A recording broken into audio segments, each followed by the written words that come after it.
Anatomía del amor, Ellen Fischer. 16. La sexualidad del futuro, avanzando hacia el pasado. Y la culminación de todas nuestras exploraciones será llegar al punto de partida y conocerlo por primera vez. T. S. Eliot, 4 sonetos. De modo que la suma de todas las cosas siempre se está renovando y los mortales viven, todos y cada uno, en un constante dar y recibir. Algunas razas ascienden y caen, y de pronto las comunidades de seres vivientes se modifican y cual corredores se pasan unas a otras la antorcha de la vida.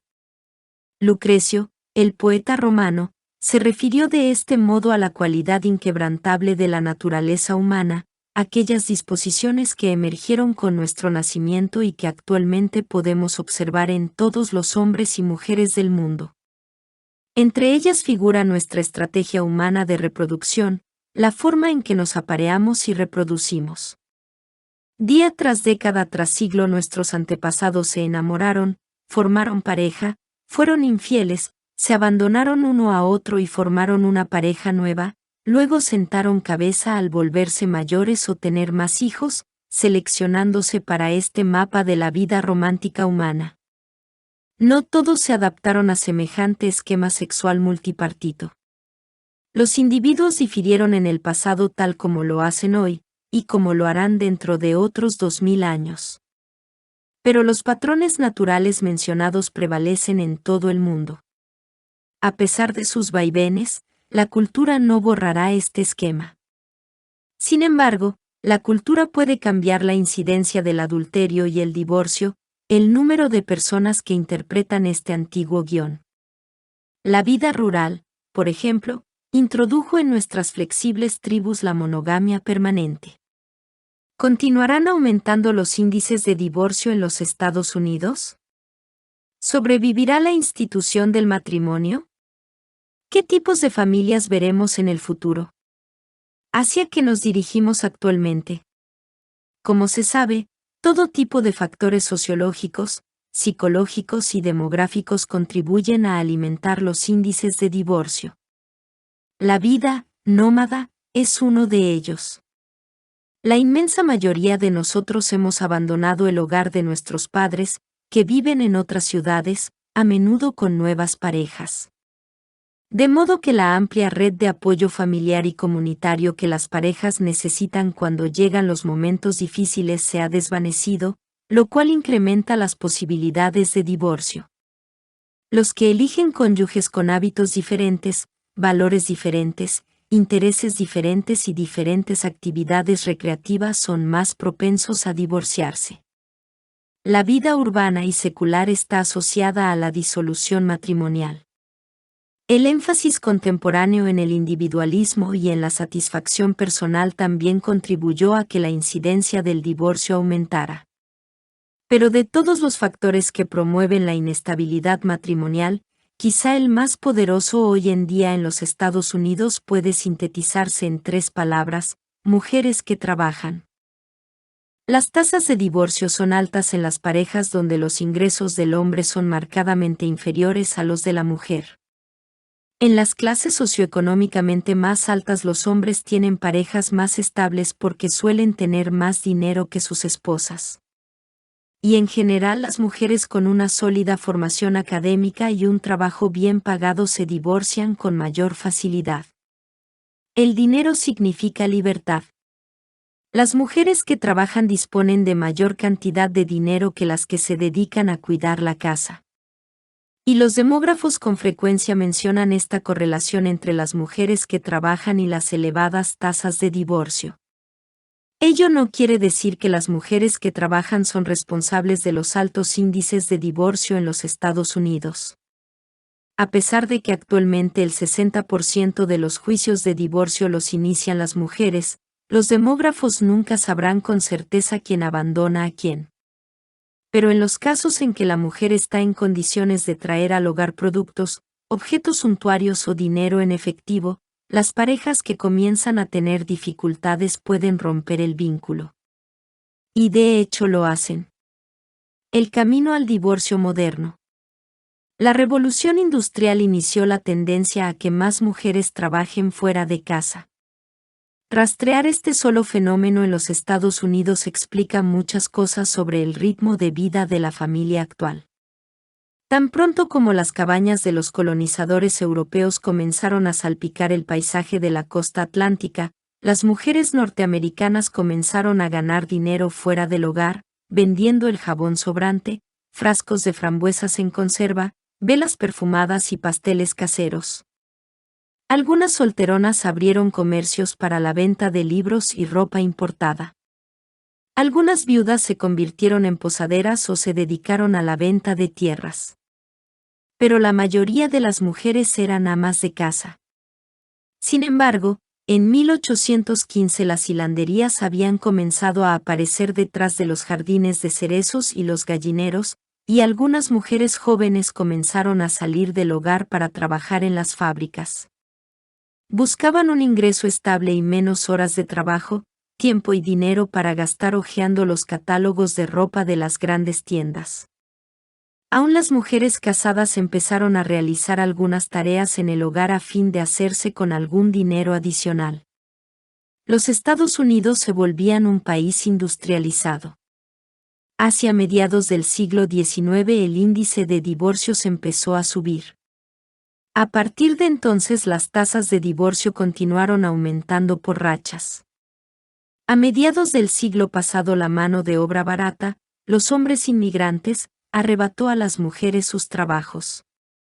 Esta vasta fuerza de trabajo que aparecía, la migración de la población rural masculina norteamericana del campo a las fábricas de la ciudad, la creencia de que las mujeres que trabajan hacían bajar la paga de los hombres, la convicción de que una prole más numerosa traía consigo una base imponible más amplia, un ejército más fuerte, el crecimiento del mercado de consumo y más cabezas en la iglesia los domingos popularizaron el aforismo, el lugar de la mujer es su hogar. En 1900 apenas un 20% de las mujeres integraba el mercado laboral, la mayoría de las cuales eran inmigrantes, jóvenes y solteras.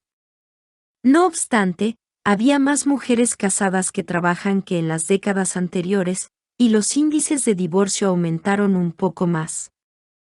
En el siglo XX somos testigos de una escalada periódica de estas tendencias sociales iniciadas en la era industrial, más mujeres que trabajan, más divorcios. Con una excepción. El perfilamiento de los Estados Unidos como potencia mundial después de la Segunda Guerra Mundial trajo aparejada una etapa de estabilidad matrimonial que algunos consideran como la Edad de Oro. En realidad, la década de los 50 fue la más atípica de nuestro siglo. Millones de mujeres abandonaron el trabajo cuando los veteranos de guerra volvieron al hogar y reclamaron sus empleos en la industria. Los maridos de posguerra recibieron todo tipo de beneficios económicos, préstamos para estudiantes, seguros de vida a bajo costo, hipotecas con garantía del gobierno, ventajas impositivas para los matrimonios, y además la economía en plena expansión. Estos jóvenes hombres y mujeres habían vivido además la Gran Depresión, cuando la vida de familia era particularmente turbulenta. Por lo tanto, apreciaban la estabilidad en el hogar.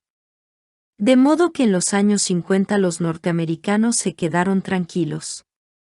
En 1955 Adla Stevenson sintetizó los criterios de la época al aconsejar a las mujeres que se graduaban en el Smith College que ejercieran su influencia sobre hombres y niños, desde el humilde lugar del ama de casa. Los Estados Unidos siguieron el consejo de Stevenson. La vida de hogar se puso de moda. Las revistas para mujeres advertían a las novias de los peligros de mezclar el trabajo con la maternidad. Los psiquiatras describían a las mujeres profesionales como víctimas de la envidia del pene.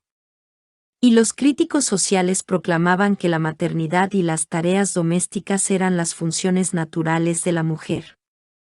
El antropólogo Ashley Montagu dio el golpe de gracia, diciendo: ninguna mujer casada y con hijos pequeños puede trabajar 8 horas fuera de su casa y ser, además y al mismo tiempo, una buena madre y esposa.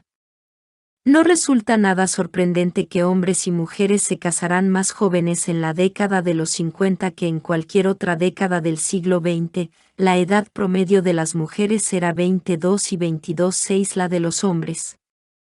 El índice de divorcios permaneció atípicamente estable. Los índices de segundo matrimonio bajaron.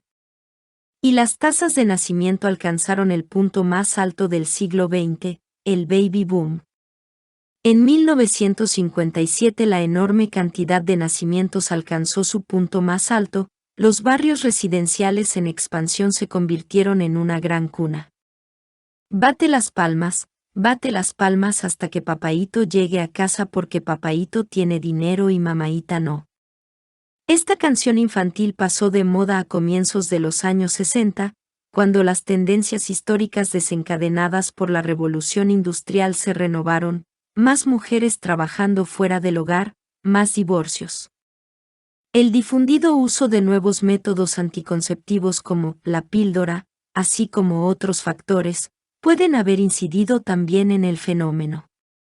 Pero los demógrafos señalan a las jóvenes esposas como un factor clave en los altos índices de inestabilidad matrimonial.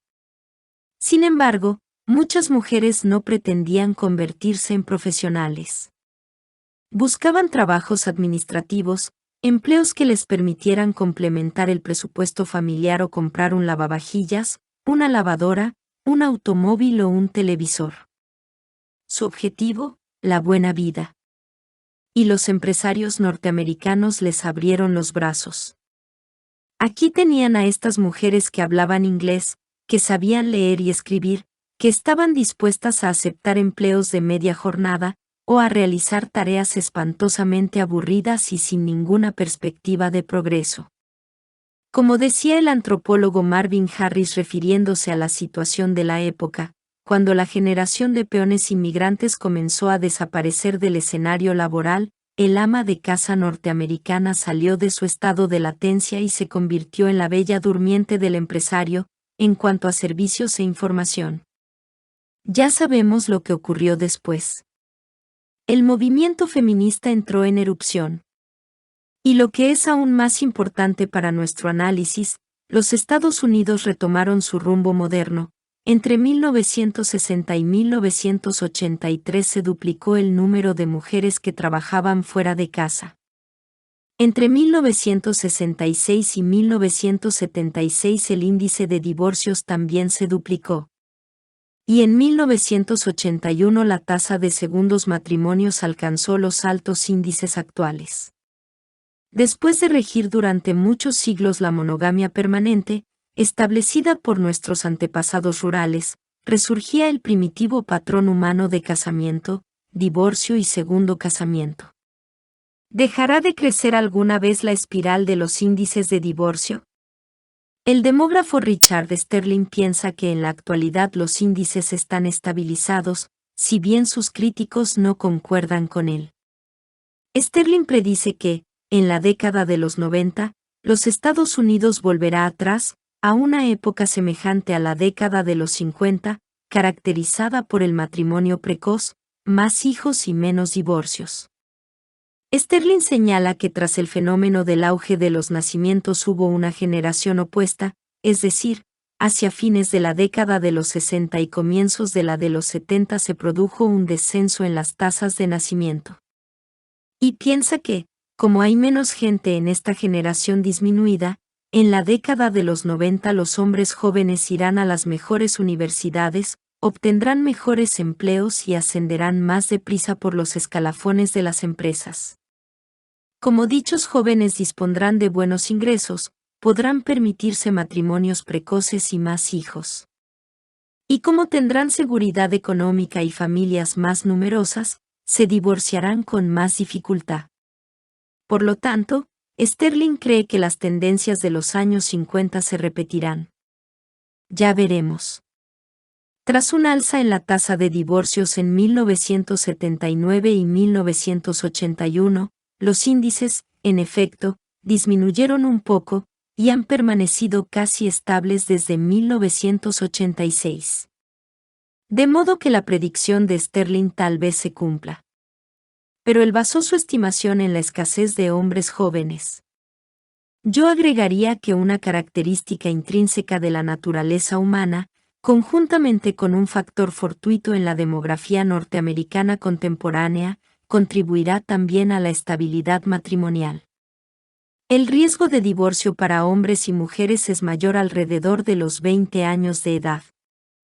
Como nuestros diarios y revistas informan siempre de la gente que se divorcia al llegar a la madurez, tendemos a pensar que la mayoría de los divorcios se producen cuando la gente pasa de los 30, los 40 y los 50 años de edad.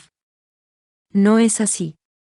Como recordará el lector, en el capítulo 5 citamos estadísticas que demuestran que el divorcio es para los jóvenes. Con el paso del tiempo las posibilidades de divorcio disminuyen. Este simple aspecto de la naturaleza humana se vuelve especialmente significativo si lo juntamos con el hecho de que los bebés de la etapa del auge de nacimientos alcanzaron la mayoría de edad. Una asombrosa cantidad de 76 millones de bebés nacieron en los Estados Unidos entre 1946 y 1964. Una enorme cantidad. Los bebés del auge se movilizan en la sociedad norteamericana como un cerdo desplazándose a través de una serpiente pitón, es decir, cambiando visiblemente nuestra cultura a medida que crecen. Cuando este grupo tenía corta edad, los publicistas inventaron los frascos para medicamentos a prueba de bebés. Cuando llegaron a la adolescencia fue la explosión del rock and roll. Cuando tenían apenas más de 20 años, se produjo la revolución sexual y la revolución de la droga. Y ahora que tienen entre 30 y más de 40 años, los temas principales de los medios de difusión son las guarderías de bebés, las mujeres que trabajan y el aborto. O sea que, aparentemente, los Estados Unidos hacen lo que dictan los bebés del boom. Y pronto sentarán cabeza. ¿Por qué? Porque estos bebés ya han dejado atrás la edad del riesgo de divorcio. Además, muchos de ellos siguen teniendo hijos, con lo cual se reduce aún más la posibilidad de que se separen. Como afirmó Margaret Mead en cierta ocasión, la primera relación busca el sexo, la segunda, los hijos, la tercera, la compañía. Los bebés parecen estar entrando en esta tercera etapa en la cual se busca el alma gemela. La mayoría se casará o volverá a casarse, y permanecerán juntos. Está inscrito en sus genes. Y mientras las minúsculas familias de los bebés encanecidos salpican el paisaje norteamericano, estas parejas pueden contribuir a iniciar unas 2 décadas de relativa estabilidad matrimonial. A través del espejo de la prehistoria.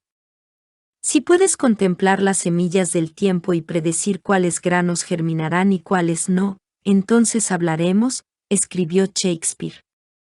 Predecir el futuro es peligroso. Pero el animal humano fue preparado por la evolución para hacer ciertas cosas con mayor facilidad que otras. Recurriendo a nuestra prehistoria como guía, me atreveré a formular algunos pronósticos acerca del futuro de las relaciones hombre/mujer. ¿Qué puede el pasado decirnos sobre el futuro? Las mujeres seguirán trabajando. Recientemente, la socióloga Ellie Ginsberg definió el ingreso de la mujer en el mercado laboral como el acontecimiento más importante de nuestro siglo. Pero, ¿es en realidad tan asombroso que las mujeres trabajen? Las hembras de chimpancé trabajan. Las hembras de gorila, orangután y babuino trabajan. Durante milenios las mujeres de las comunidades cazadoras, recolectores trabajaron. En las tierras de labranza las mujeres trabajaban. El ama de casa es más un invento de los grupos privilegiados de las sociedades opulentas que una función natural en el animal humano. La familia con una doble fuente de ingresos es parte de nuestra herencia humana. En mi opinión, por lo tanto, si la predicción de algunos científicos se cumple y la mujer de la década de los 90 vuelve a ocultarse en el hogar, el hecho se traducirá apenas en un pequeño salto en las curvas demográficas, tal como ocurrió en la década de los 50. Desde la perspectiva antropológica, las mujeres que trabajan llegaron para quedarse, mañana y dentro de 1000 años. ¿Qué más puede decirnos el pasado acerca del futuro? Sí, quiero. Sí, quiero. Sí, quiero. El casamiento es la única aventura que corren hasta los cobardes, dijo Voltaire. En realidad, los norteamericanos participan con mucho gusto. Hoy en día, más del 90% de los hombres y las mujeres de los Estados Unidos tarde o temprano se casan. Y a pesar de que nuestros periódicos afirman que son cada vez menos los que están dispuestos a correr el riesgo, los índices de matrimonio han cambiado muy poco a lo largo de nuestra historia. De hecho, el porcentaje de personas que nunca se casaron era casi el mismo en 1989 que en 1890, casi 100 años atrás. Los norteamericanos ni siquiera se casan más tarde en la vida, que es lo que en cambio nos dicen a menudo. En 1990 la edad promedio a la que se casaban las mujeres era 23,9 años y para los muchachos la edad era 26,1 años. En 1890 las mujeres se casaban a una edad promedio de 22,0 y los hombres, a su vez, a los 26,1. A causa de que los norteamericanos tienden a comparar los patrones de matrimonio actuales con los de la década de los 50, cuando hombres y mujeres sí se casaban mucho más jóvenes, se llega a la conclusión de que la edad promedio actual es un fenómeno nuevo. No lo es. Más aún, a pesar de que muchos afirman que el casamiento pasó de moda, el casamiento es un signo distintivo del Homo sapiens. Vincularse es humano. Es un impulso que surgió hace unos 4 millones de años y, si sobrevivimos como especie, debería continuar siendo parte de nosotros dentro de 4 millones de años más. Las mujeres seguirán dando a luz menos niños, también otro distintivo que nos viene del pasado. Las familias numerosas contradicen la naturaleza humana. Las mujeres, Kung y las madres de otras sociedades tradicionales tienen de 4 a 5 niños cada una, pero en general solo 2 de sus hijos alcanzan la edad adulta. De modo que las familias eran pequeñas durante nuestro prolongado pasado nómada. En los hogares de los labradores, en cambio, era barato criar hijos y las pequeñas manos venían bien en los huertos, campos y establos. O sea que a comienzos del siglo XIX las mujeres norteamericanas daban a luz un promedio de 7 a 8 niños. Con la industrialización y el desarrollo de la vida urbana comenzaron a disminuir los promedios de nacimientos porque las parejas vieron que criar muchos niños era antieconómico. El promedio actual de hijos de las mujeres norteamericanas que alcanzan la edad adulta es de 1 a 8. Por lo tanto, en la medida en que los hijos se volvieron innecesarios como mano de obra de la tierra, las mujeres se están volviendo a un patrón de reproducción más natural, la familia pequeña. ¿Por qué habría de cambiar este patrón? Las mujeres han empezado también a espaciar sus embarazos. Como sabemos, en las sociedades en las que las mujeres recolectan o atienden la huerta como forma de supervivencia, suelen dar a luz niños cada 4 años. Ello permite a la madre dedicarse sin interrupciones a la crianza de cada niño antes de engendrar otro. Actualmente, con el espaciamiento de los embarazos este rasgo está volviendo bravo. Varios estudios indican que los niños provenientes de familias pequeñas obtienen mejores resultados en los exámenes escolares. Avanzan hasta más alto en la pirámide educativa. Y reciben más atención de sus padres a medida que crecen. Para los padres también es saludable espaciar más los nacimientos. Ni hombres ni mujeres fueron preparados por la evolución para asumir la carga de criar 2 niños al mismo tiempo. Tener menos hijos más espaciados debería no solo aumentar su potencial educativo, sino que además reduciría el maltrato de los niños por parte de los padres que no pueden manejar los problemas de criar más de un niño a la vez. Veamos entonces. Sabiendo lo que sabemos de la naturaleza humana y de las fuerzas de la cultura moderna, podríamos proponer con fundamento que, al comenzar el siglo XXI, nuestro antiguo esquema reproductor permanecerá básicamente inalterado, los jóvenes se enamorarán y formarán parejas, muchos se abandonarán y formarán vínculos nuevos. Con el paso de los años y cuantos más hijos hayan nacido y cuantos más permanezcan juntos, más posibilidades tendrán los cónyuges de continuar unidos toda la vida. Mujeres y hombres continuarán casándose a más edad que en la década de los 50 y tendrán menos hijos, más espaciados. Las mujeres seguirán trabajando fuera del hogar y manteniendo los índices de divorcio relativamente altos. Para equilibrar esta tendencia estarán todas las parejas que se casarán a mayor edad y todos los que sentarán cabeza tardíamente. Por lo tanto, reinará una relativa estabilidad matrimonial. No es mi intención afirmar que los bebés del boom o cualquiera de nosotros retrocederá al estilo de vida de Ossie y Harriet, el matrimonio ejemplar de la televisión de la década de los 50. Por el contrario, en 1987 solo el 10% de las familias norteamericanas pertenecían a la categoría rural tradicional, en la cual el padre aportaba todos los ingresos del hogar y la madre se quedaba en casa para criar a los niños. Hoy en día las madres salen a trabajar. Y algunos observadores afirman que estamos entrando en una era de nuevas formas de asociación. No es así.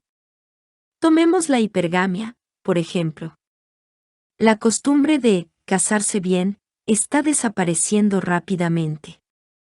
En las granjas, el objetivo principal de las niñas era casarse bien, el matrimonio era su única fuente de beneficio económico y social. Pero en la actualidad los esfuerzos de la mujer apuntan a la educación y al empleo. Las mujeres aún suelen casarse con hombres que tienen un sueldo más alto porque, en general, los hombres ganan más dinero. Pero las mujeres ya no necesitan casarse bien para progresar. Pueden permitirse formar pareja por la compañía y no buscando el beneficio económico o social. ¿Es este fenómeno tan novedoso? Indudablemente, durante todo nuestro pasado de caza y recolección las mujeres y los hombres también aspiraban a casarse bien. Y, por cierto, ambos cónyuges dependían de alguna manera del otro para sobrevivir. Pero, para asegurar el futuro, el cónyuge no era la única preocupación de la mujer. Ella tenía a sus parientes, a sus amigos, su propia capacidad productora, tan valorada socialmente. O sea que en el pasado remoto las mujeres de la mayoría de las sociedades estaban en condiciones de elegir a sus compañeros sin prestar atención a las posibilidades de ascenso social, igual que cada vez más mujeres han comenzado a hacer hoy. Es posible que con el descenso de la hipergamia veamos más esposas maduras con maridos jóvenes y un incremento de los hombres y mujeres que se casan con miembros de otros grupos étnicos, religiosos, económicos y sociales. El matrimonio de personas que trabajan en lugares distantes y que se ven de vez en cuando no es algo novedoso. Actualmente es común conocer a una mujer que trabaja en Nueva York y que está casada con un hombre que vive en Boston o Chicago. Estos vínculos tienen ventajas e inconvenientes. Algunos bebés del boom ya entrados en años y con empleos que les otorgan mucho poder consideran que este tipo de matrimonio es un alivio, al principio. La pareja puede asumir los compromisos con facilidad. No se ve amenazada la profesión de ninguno de los dos. No necesitan fusionar ninguna propiedad. Y algunos de ellos afirman que la distancia mantiene viva la frescura del matrimonio. Desde una perspectiva antropológica, en parte tienen razón. El animal humano no está preparado para vivir pegado a su pareja las 24 horas del día. En muchas sociedades tradicionales los cónyuges no se ven hasta la hora de retirarse a compartir las historias del día antes de dormir. Más aún, los hombres organizan expediciones de caza que duran varios días y las mujeres viajan para visitar a sus parientes y permanecen ausentes durante varias semanas. Las barreras geográficas pueden vivificar el vínculo. También ayudan a las parejas modernas a separar el trabajo del placer, y dan origen al momento del encuentro, las horas libres de interferencias en las que los cónyuges pueden dejar los problemas de trabajo en la oficina y estar realmente juntos. Sin embargo, este tipo de relación contraría otras tendencias naturales del ser humano. Las parejas jóvenes necesitan pasar mucho tiempo uno cerca del otro a fin de establecer sus funciones, sus bromas, su intimidad, sus proyectos. La pareja apartada inhibe este proceso de vinculación. Las personas mayores también sufren las consecuencias de este tipo de vínculo. Como me dijo una amiga de más de 50 años, en los años de mayor empuje siempre se piensa en el futuro. Pero con la edad uno se interesa más en el presente. ¿Quieres llegar a casa por la noche y compartir tus ideas con tu pareja hoy, no el próximo fin de semana?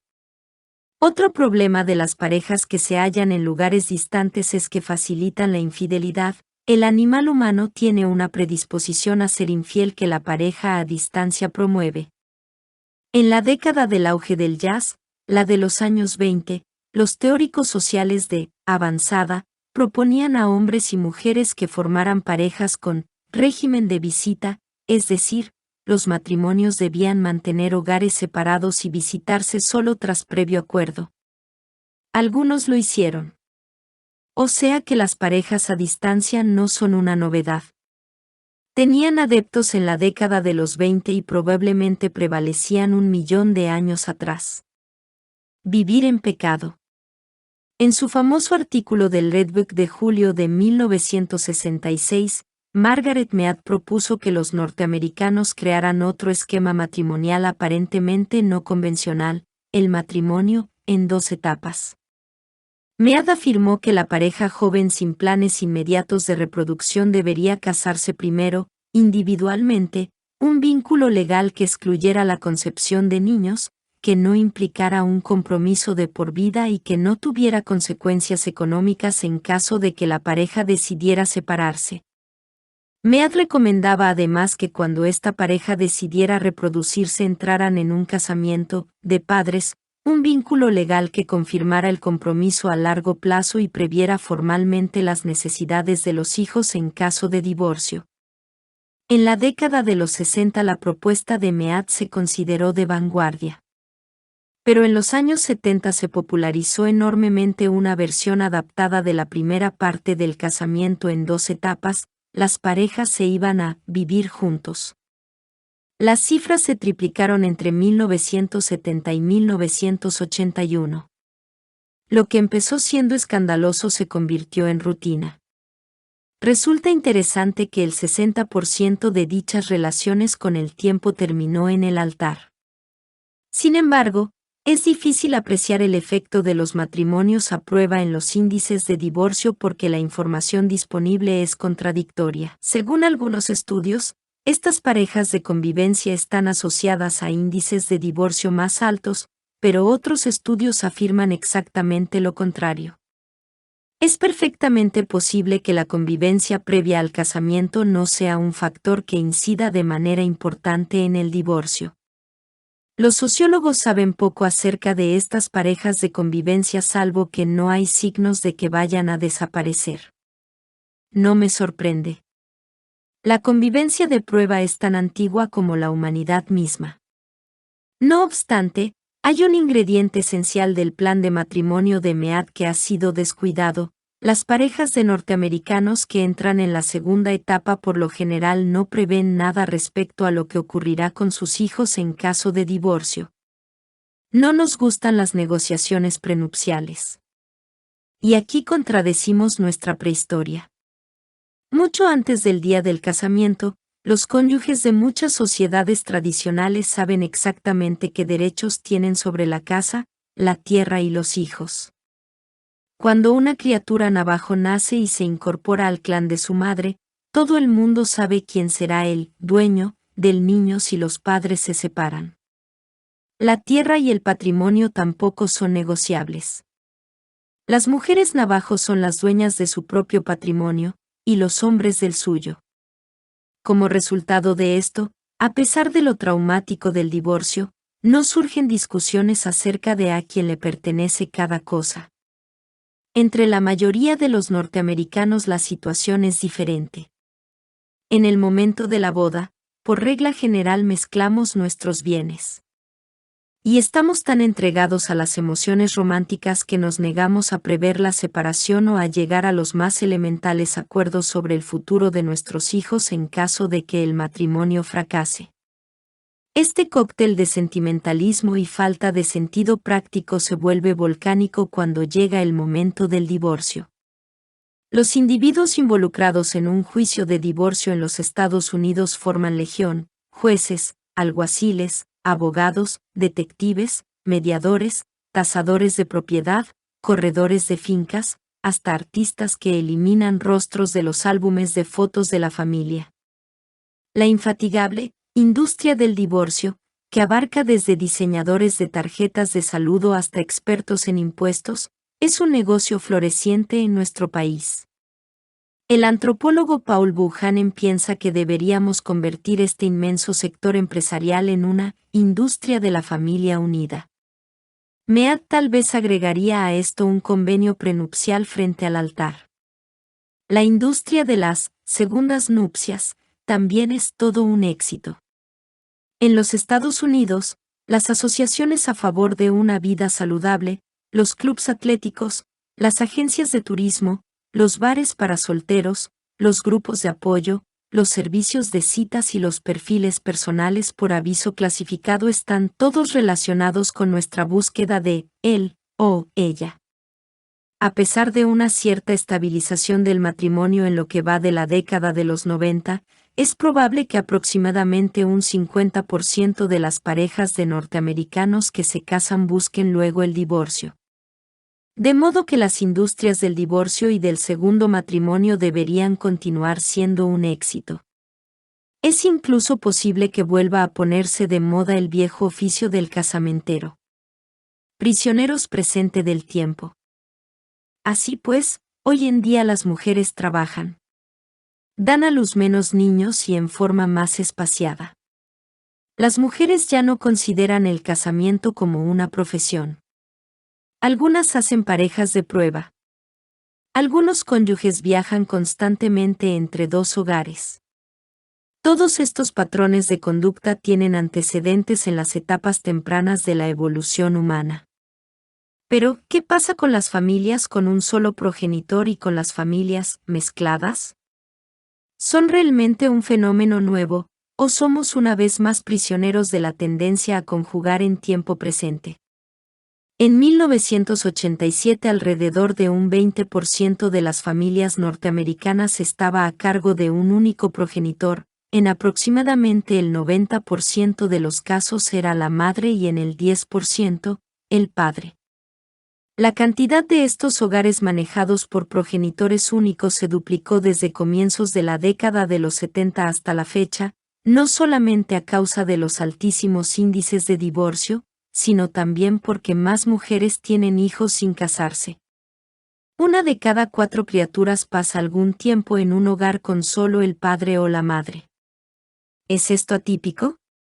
Sí y no.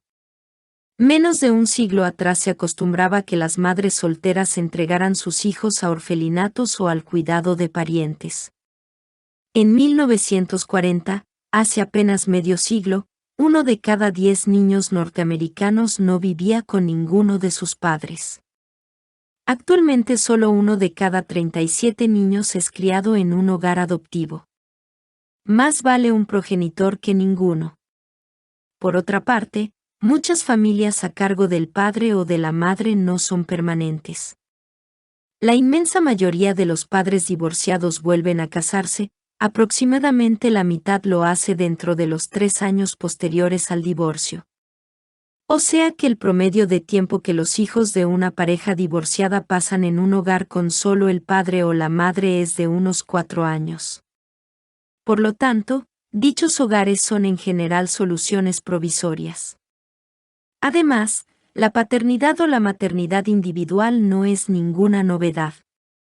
Considerando que los índices de divorcio eran probablemente bastante altos entre nuestros antepasados cazadores y recolectores, las familias con solo el padre o la madre son casi con seguridad otro atavismo que nos llega del pasado. Como lo son todas nuestras familias mezcladas.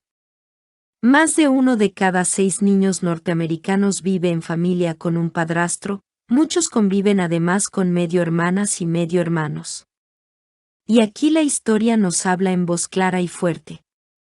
Dado que en el pasado más hombres y mujeres morían a una edad temprana, las familias en realidad permanecían unidas durante periodos de tiempo más cortos.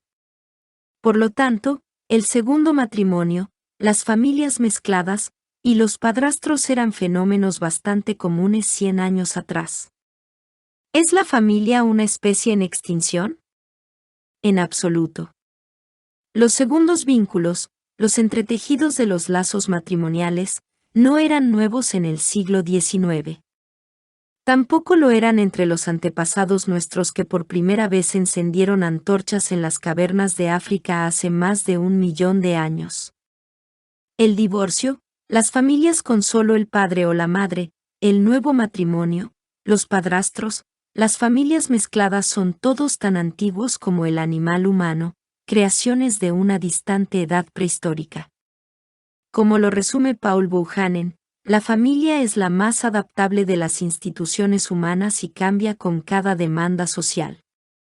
La familia no se rompe durante una tormenta como si fuera un roble o un pino, pero se inclina ante el viento como lo hace el árbol de bambú en los cuentos orientales y vuelve a su lugar.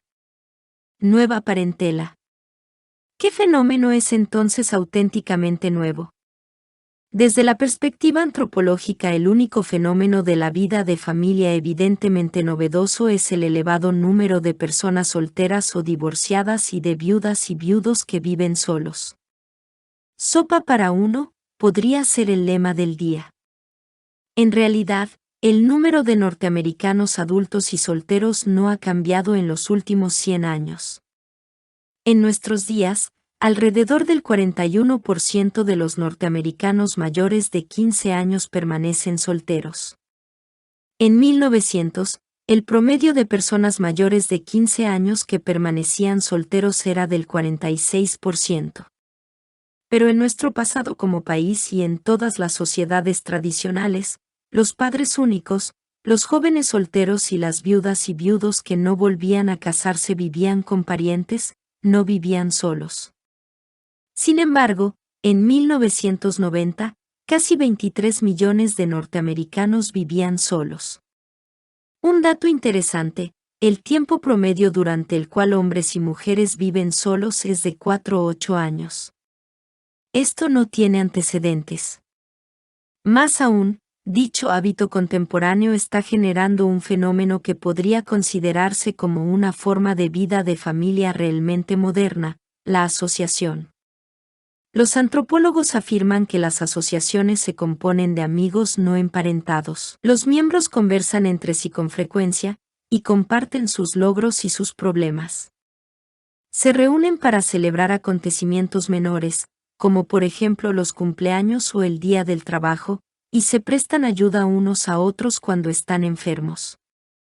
Estas personas tienen una red de amigos a los que consideran su familia. Sin embargo, la red suele quebrarse para las fiestas importantes como Navidad, ocasión en la que las personas se reúnen con sus parientes genéticos. No es de extrañar que dichas fiestas puedan ser tan angustiantes. Desplazadas de su vida de familia cotidiana, las personas se sienten fuera de lugar, enajenadas. De modo que, por primera vez en la historia de la humanidad, los norteamericanos y otros pueblos industrializados han comenzado a elegir a sus parientes, forjando así una flamante red de parentescos basada en la amistad en lugar de en la sangre. Tales asociaciones pueden con el tiempo originar nuevos términos de parentesco, nuevos tipos de pólizas de seguro, nuevas cláusulas en las coberturas de salud, nuevos contratos de alquiler, nuevos proyectos de construcción de viviendas, y muchos otros cambios en el terreno de lo legal y lo social. ¿Qué otra cosa es realmente nueva? Bueno, observamos una revolución en la psiquiatría que podría modificar el rostro del amor.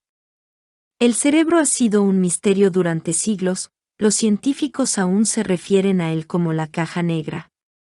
Pero ahora comenzamos a desentrañar los mecanismos de la mente. Tal como lo planteamos antes en este libro, los psiquiatras Michael Leibovitz, Héctor Sabelli y otros opinan que el enamoramiento está asociado a ciertas anfetaminas naturales que se acumulan en los centros emocionales del cerebro, mientras que el apego está relacionado con sustancias semejantes a la morfina, las endorfinas. Y algunos psiquiatras han comenzado a tratar a los hombres y mujeres enfermos de amor con drogas que actúan como antídoto sobre algunas de estas sustancias químicas cerebrales. ¿Podremos entonces curar el síndrome del donjuanismo mediante comprimidos? ¿Podrá algún nuevo elixir ayudar a los enamorados crónicos a terminar con las relaciones frustrantes en cadena? Tal vez durante el próximo siglo los científicos profundizarán su comprensión del enamoramiento y del apego y dispondremos de pociones para el amor o de curas provisionales. Si fuera así, seguramente los que desfallecen de amor por alguien a quien le resultan indiferentes y los que sufren porque alguien los ha abandonado comprarán estos preparados por litros, ya sea para avivar la pasión en otros o para apagar la propia obsesión. Los elixires de amor se vendían 1000 años atrás, volverán a venderse dentro de 1000 años más. El médico francés Étienne-Émile Baulieu encendió la chispa de una verdadera revolución en el control de la natalidad con la droga RU 486. Finalmente dispondremos de una píldora abortiva eficaz y segura, un antídoto contra los embarazos no deseados que reforzaría varias de las tendencias sociales modernas ya mencionadas. Pero la droga RU 486 no es de uso legal en los Estados Unidos ni está disponible en el mercado. A causa, sobre todo, de la amplia oposición por parte de los grupos en defensa de la vida, pueden pasar varios años antes de que la droga RU 486 esté a disposición del público, en el consultorio del médico. Pero, ¿esperaron alguna vez los norteamericanos hasta que el uso de una droga fuera legalizado?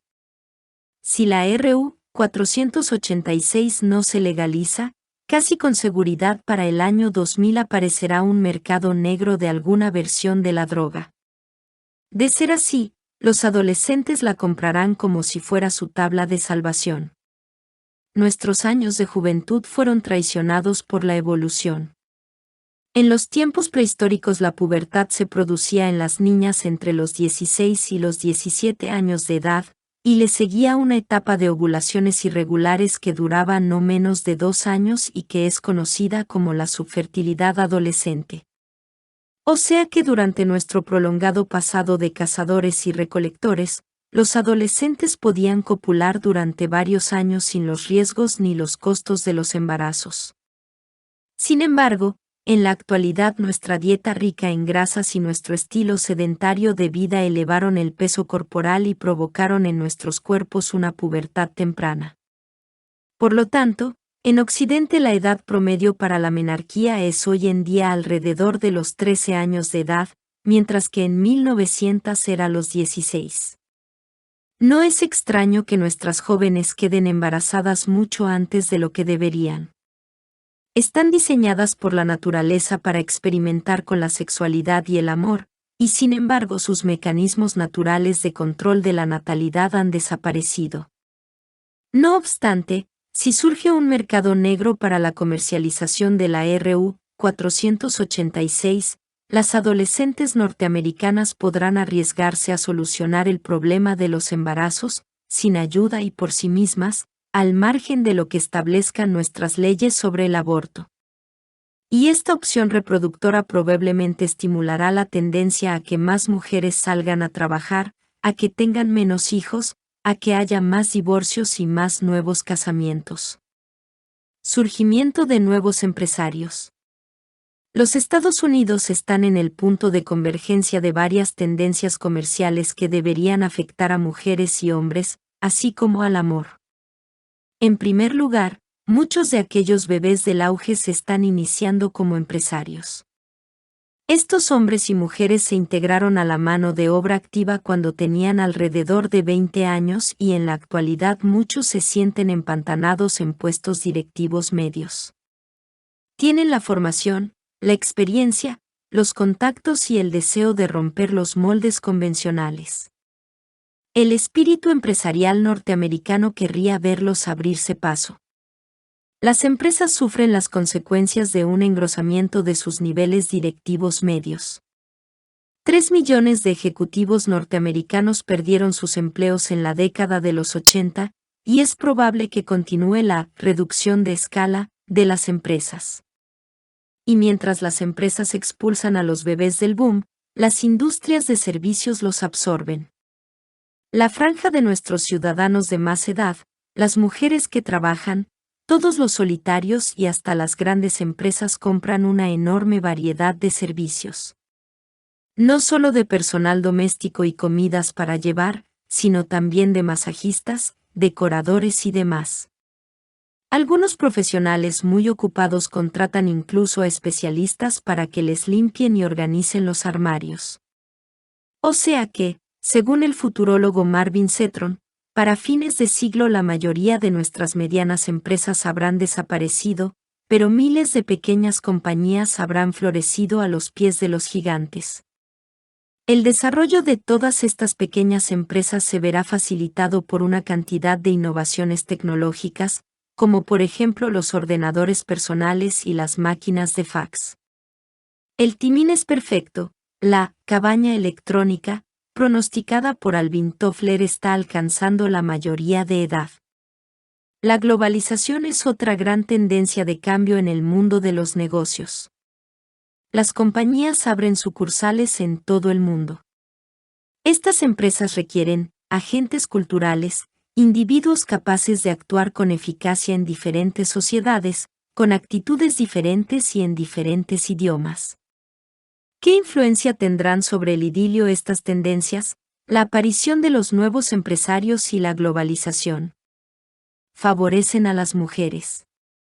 Como decíamos en el capítulo 10, las mujeres tienen, en general, mayores aptitudes verbales que los hombres.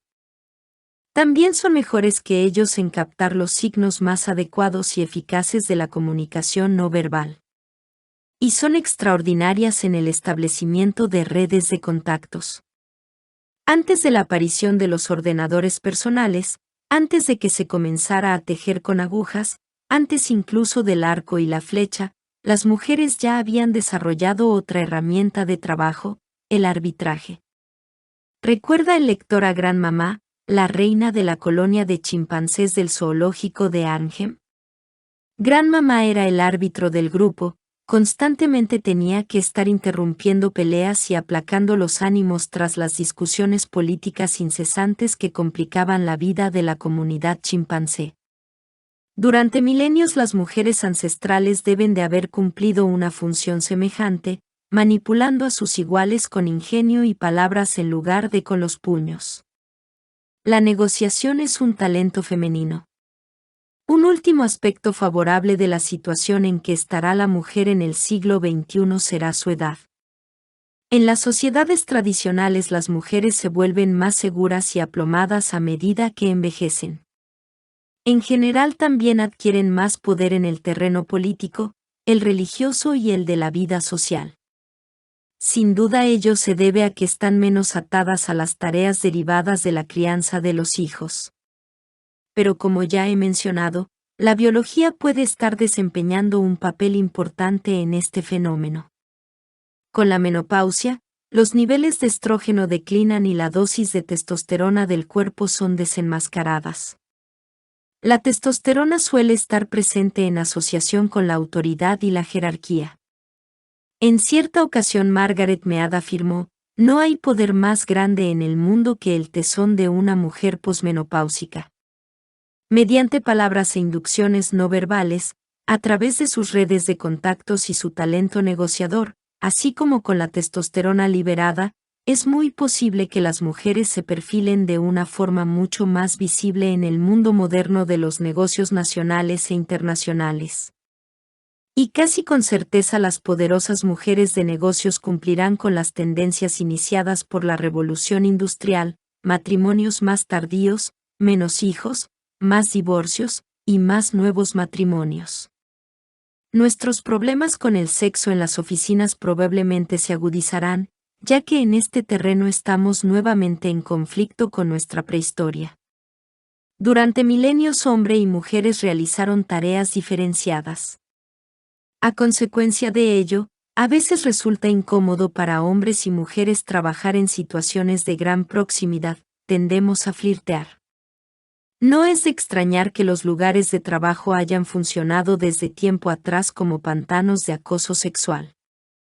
En parte estas tonterías pueden resultar de utilidad, por supuesto, algunas aventuras de oficina terminan en matrimonios felices. Pero yo me refiero a las proposiciones sexuales no deseadas. Mead indicó un antídoto para el libertinaje en las oficinas, propuso que se instituyeran tabúes. Las reuniones periódicas de concienciación serían un buen comienzo. En estos encuentros, el personal y los ejecutivos se reunirían para recibir información acerca de las 4 etapas del flirteo y de cómo no deben sonreír, del poder de la mirada, de los sutiles mensajes que las personas emiten con los pequeños contactos, los gestos, las posturas del cuerpo, las entonaciones de la voz, la ropa, el uso del espacio y los demás ingredientes del acoso sexual. A pesar de las consiguientes bromas sobre la reunión, algunos puntos importantes quedarían establecidos. Los mediadores institucionales, especialistas empleados para escuchar las quejas sexuales y autorizados para recomendar acciones concretas, también pueden volverse corrientes. Estos policías no siempre logran erradicar a los depredadores ni salvan infaliblemente a las víctimas. Pero, al menos, cada uno de ellos mantendrá en primer plano la política de la empresa y se convertirá en una luz roja de peligro. Cuidado. La empresa no permite el juego sucio. Otro factor de control probablemente será el miedo. A medida que más y más casos de acoso sexual aparezcan en los periódicos, cuantos más políticos, ejecutivos de empresas y personalidades conocidas sean castigados públicamente, y cuantas más leyes sean promulgadas y puestas en vigor, más posibilidades habrá de contener el acoso sexual. Sin embargo, me parece poco probable que desaparezca. Nuestros genes están dispuestos al flirteo, aun cuando solo nos traiga problemas. El único hecho novedoso tal vez será que en una proporción mayor los acosadores serán mujeres. Cientos de factores más afectarán a nuestros matrimonios. Los horarios de trabajo más flexibles, los empleos de media jornada, los empleos compartidos y las licencias por maternidad y paternidad posiblemente modificarán nuestra vida de pareja. Las esposas que trabajen fuera de sus casas no serán por supuesto el tipo de compañeras que fueron las amas de casa. Las conversaciones serán diferentes. Las formas de discutir pueden cambiar. La decisión de quien paga la cuenta del restaurante puede ser diferente. Pero dudo de que muchas esposas logren que sus maridos absorban proporciones mayores de las tareas domésticas. Como ya dije anteriormente, en todo el mundo las mujeres se ocupan de la inmensa mayoría de las tareas del hogar, tanto en los países que son económicamente poderosos como en los que no lo son. Pienso que los cónyuges seguirán asignándose las tareas domésticas según sus reglas personales. Y la multiplicación de las mujeres económicamente poderosas no modificará demasiado estos acuerdos. Avanzando hacia el pasado. De modo que somos criaturas que vivimos en un mar de corrientes que tironean nuestra vida de familia en una y otra dirección. Sobre el antiguo mapa de la monogamia en serie y el adulterio clandestino, nuestra cultura proyecta la sombra de su propio diseño. El hecho de que para los Estados Unidos también pasen los años tenderá a estabilizar los índices de divorcio.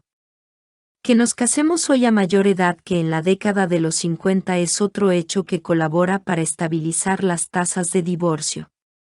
No obstante, las mujeres que trabajan fuera de sus casas y las parejas a distancia deberían contrarrestar las influencias estabilizadoras, manteniendo los índices de divorcio relativamente altos.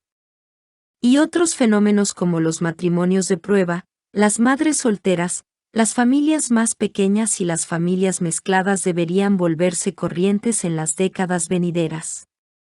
Pero ninguna de estas tendencias sociales modernas es nueva. Por el contrario, nos llegan a través de los siglos, desde los primitivos que recorrían las llanuras de África por lo menos 4 millones de años atrás. Sin embargo, de todos los cambios sociales que se están produciendo, el más interesante de todos es, en mi opinión, el siguiente: estamos desprendiéndonos de nuestra tradición agrícola y, de alguna manera, vamos camino de regreso a nuestras raíces nómadas. Muy pocos de nosotros viven aún en la casa en la que se criaron. En cambio, muchos de nosotros tenemos varios lugares que consideramos nuestra casa, la de nuestros padres, la oficina, nuestra propia residencia, y tal vez un lugar de veraneo. Migramos de uno a otro. Ya no cultivamos lo que vamos a comer. Actualmente, cazamos y recolectamos en el supermercado y llevamos la presa a casa, tal como Twiggy y el Homo erectus hacían más de 1 millón de años atrás. Tampoco me sorprende que nos gusten las comidas rápidas, o que comamos entre comidas, aquí y allá y a lo largo del día. Nuestros antepasados ciertamente se alimentaban mientras viajaban de un punto a otro. De nuevo tenemos que viajar para realizar nuestro trabajo. Y tenemos una red difusa de amigos y parientes, muchos de los cuales viven lejos de nosotros. Todos estos hábitos nos vienen del pasado. También nos estamos desprendiendo de las actitudes sexuales de la vida de los granjeros.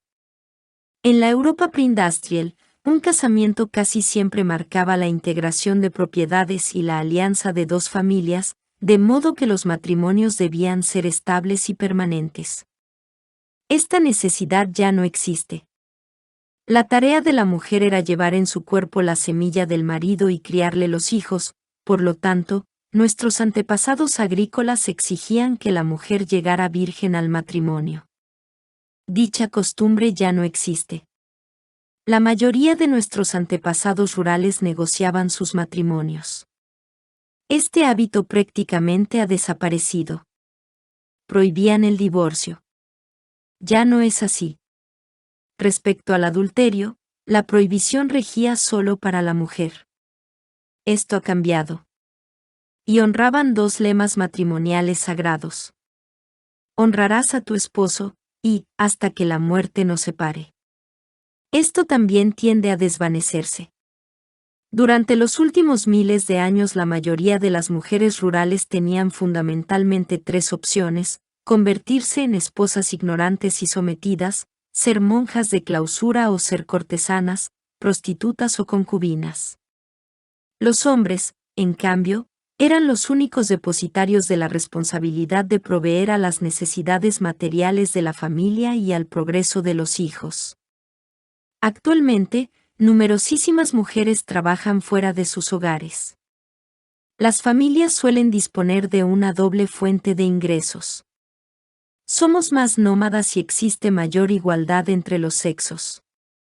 En este sentido, estamos volviendo a una forma de vivir el amor y el matrimonio más compatible con nuestro antiguo espíritu humano.